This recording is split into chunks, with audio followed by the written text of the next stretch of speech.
कहिए कैसे हैं आप। कल बात चल रही थी समय के बारे में, तो मेरी एक फ्रेंड है, हम जैसे दो तीन फ्रेंड्स बैठी हुई थी, तो एक फ्रेंड ने बताया कि 2-3 दिन पहले एक फंक्शन था और वहां पे एक नेताजी ने आना था और वो 2 घंटे लेट हो गए। और इतना ज्यादा मतलब कंफ्यूजन कि क्या करें, बैठे रहे क्योंकि अगर उठ गए तो कुर्सी चली जाएगी, और बैठे रहे तो उधर का काम बहुत सफर कर रहा था। तो कुल मिला के बहुत ज्यादा टेंशन की बात हो रही थी, 2 घंटे लेट थे नेताजी। और मेरी एक फ्रेंड ने बताया कि वो कुछ दिन पहले एक शादी में गए थे, दिल्ली दिल्ली शादी थी और एक 5 स्टार होटल में थी। और टाइम था, कार्ड पे जो टाइम लिखा हुआ था 5 से 8, शाम को 5 से 8।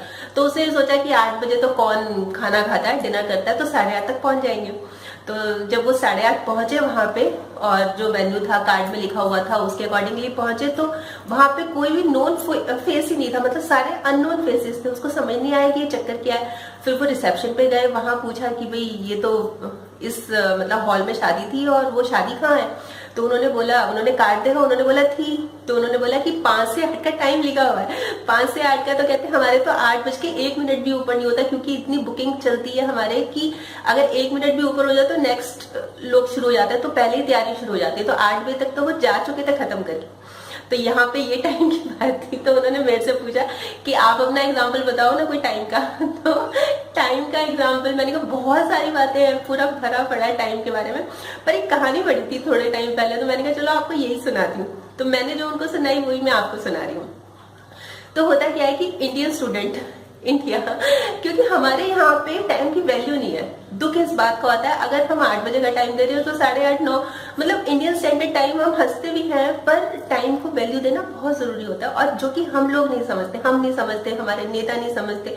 हालांकि अपवाद होते हैं, बहुत लोग समझते भी हैं, पर ज्यादातर लोग टाइम की वैल्यू नहीं समझते। तो होता क्या है कि एक इंडियन स्टूडेंट होता है, वो बाहर दूसरे देश में पढ़ने के लिए जाता है, तो उसका हॉस्टल बहुत पास होता है, जहां वो पढ़ने जाता है बहुत पास होता है। तो वो सोचता है कि 5 मिनट में पहुंच जाऊंगा। तो जैसे 8 बजे की क्लास होती है, तो वो 8:05, 8:10 तक पहुंचता है। क्लास शुरू हो जाती है और उसके सर उसको टोकते हैं, क्लास जब वो जाता है क्लास में, कि आप समय पे नहीं आते। तो उसको थोड़ा सा अच्छा नहीं लगता, फिर वो सोचता है कि नेक्स्ट डे मैं पूरा टाइम पे आऊंगा। तो नेक्स्ट डे जब जाता है, वो कोशिश करता है, पर फिर भी 5-7 मिनट फिर दोबारा लेट हो जाता है। तो क्लास शुरू हो चुकी होती है, तो सर पढ़ा रहे होते हैं, पढ़ाते पढ़ाते उसको फिर बीच में टोकते हैं कि आप समय पे नहीं आते। तो उसको फिर महसूस होता है, वो कहता है कि कुछ भी हो जाए, कुछ भी हो जाए, मैं ना अब समय पे पक्का आऊंगा। तो नेक्स्ट डे वो 7:30 बजे ही, मतलब अलार्म लगाता है, और 7:30 बजे ही वो गेट के आगे खड़ा हो जाता है। अब गेट होता है बंद, कॉलेज का उनका गेट बंद होता है, क्योंकि वो 8 बजे खुलता है, जो टाइम होता है उसी पे खुलेगा। तो 8 बजने में 5 मिनट पे गेट खुलता है, और 8 बजे तक सारे के सारे, पता नहीं कहाँ से सब स्टूडेंट्स आ जाते हैं, और आते हैं, अंदर चले जाते हैं, क्लासरूम में बैठ जाते हैं, और क्लास शुरू हो जाती है। सर पढ़ाना शुरू कर देते हैं, वो बड़ा खुश, वो कहता है आज तो मेरे को टोका टोकी होगी नहीं, आज तो सर मुझे गुस्सा ही नहीं करेंगे, बिल्कुल भी गुस्सा नहीं करेंगे। तो जब क्लास शुरू होती है, सर पढ़ाना शुरू कर देते हैं, तो जब आधा क्लास हो जाती है, मतलब आधा सेशन हो जाता है पढ़ाई का, तो सर उसके पास आते हैं, बोलते हैं आप समय पे नहीं आते। अब वो हैरान, क्योंकि वो प्रिपेयर था, उसको पता था कि आज तो डांट पड़नी नहीं है उसको। तो बोलते सर मैं तो आज 7:30 ही आ गया था, आज तो मैं जब आया, फिर वो सारा एग्जाम्पल बताता है कि मैं आया, गेट बंद था, 8 बजने में 5 मिनट पे गेट खुला, फिर सब आए। तो सर ने बोला यही तो मैं बोल रहा हूँ कि आप समय पे नहीं आते, आप समय पे नहीं आते, आप 7:30 बजे आके क्या किया आपने? आप 15-20 मिनट जो यहाँ खड़े होके वेस्ट किया, इधर उधर देखा, इतने में तो एक चैप्टर लर्न हो जाता, पाठ पढ़ लेते, आप कुछ पढ़ाई कर लेते।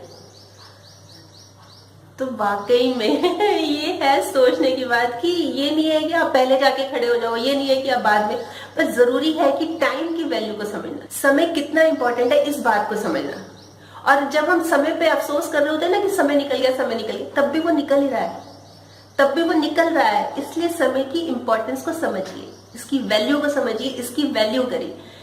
सफलता का एक मतलब सबसे पहली सीढ़ी है कि हम समय में रहते हैं, समय का सदुपयोग करते हैं, समय का महत्व समझते हैं। तो ये तो बात है जो मैं आज आपको बताने आई थी, और मुझे लगता है मुझसे समय भी हो रहा है। तो पर एक बात जाते जाते मैं जरूर बताना चाहूंगी कि आप मेरी वीडियोस बहुत पसंद कर रहे हैं, अपने कमेंट्स भी लिख रहे हैं, मैसेजेस भी कर रहे हैं, और मुझे बहुत अच्छा लग रहा है। और मेरी यही कोशिश है कि मैं इसी तरह की अपने एक्सपीरियंस आपसे शेयर करती रहूं, और कुछ बातें आप भी कुछ शेयर करना चाहते हैं, बताना चाहते हैं समय के बारे में, किसी भी विषय के बारे में, तो आप जरूर बताइएगा। तो कल फिर मिलूंगी एक और नए टॉपिक के साथ। तब तक स्माइल भी रखिए, पॉजिटिव रहिए और समय के बारे में जरूर सोचिए। ठीक, बाय।